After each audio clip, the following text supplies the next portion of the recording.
Alright, hey guys, so my name is Stephany Navarro, and for our PEP 300 Biomechanics class, we had a video project that we had to submit.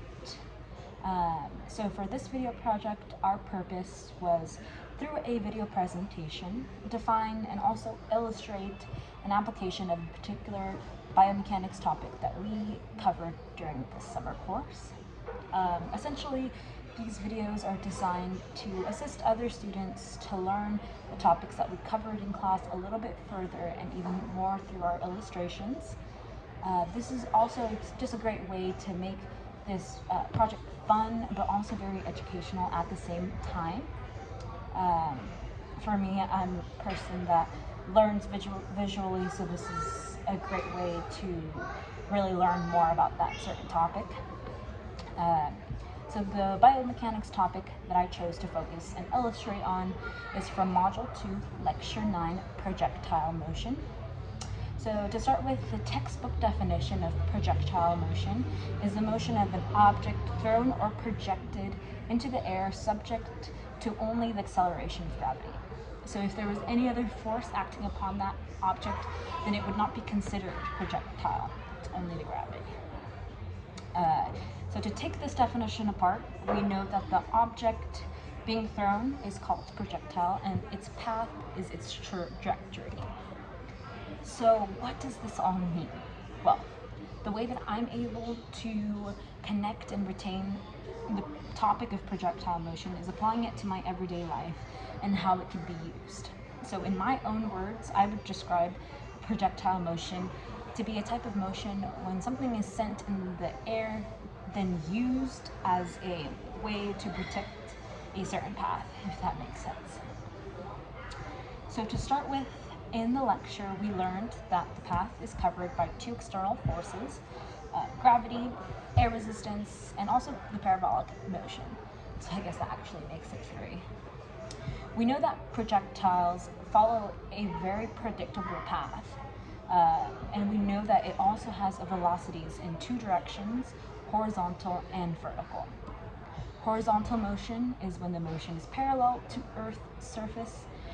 Vertical motion is the force of gravity pulled down on the object. So some key factors affecting parabolic path are projection velocity, projection angle, and projection height. So the equation for projectile motion is a very simple one. So it essentially defines the maximum height of a projectile above its launch position, and it depends only on the vertical component of the initial velocity. Alright, so to start with, the way that I'm going to be illustrating projectile motion in both a fun and educational manner, we are going to be talking about basketball. I'm going to simply show you with this nectarine. I unfortunately do not have a basketball, but this will work just fine. And this basketball is going to represent when a player is throwing a free throw. To begin, basketball relates to projectile motion as the force exerted on the basketball is a push. The basketball is then projected horizontally and vertically, causing the basketball to rotate and elevate to essentially make it into the net. In this example, we know that both the horizontal and vertical motions are independent and don't directly affect each other. So to further explain this, the arch made by the basketball results from the gravitational pull on the basketball. So if we were to look at it this way, if we took basketball into outer space and we were to launch the ball, it wouldn't go down with the gravitational force.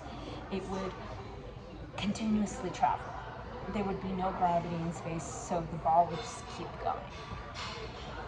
That's just a fun way that I'm able to learn through it as well. Alright, so to end this video, I know I don't have a lot of time. I just wanted to discuss that this is a great topic and it's honestly one of the most fascinating ones that I found.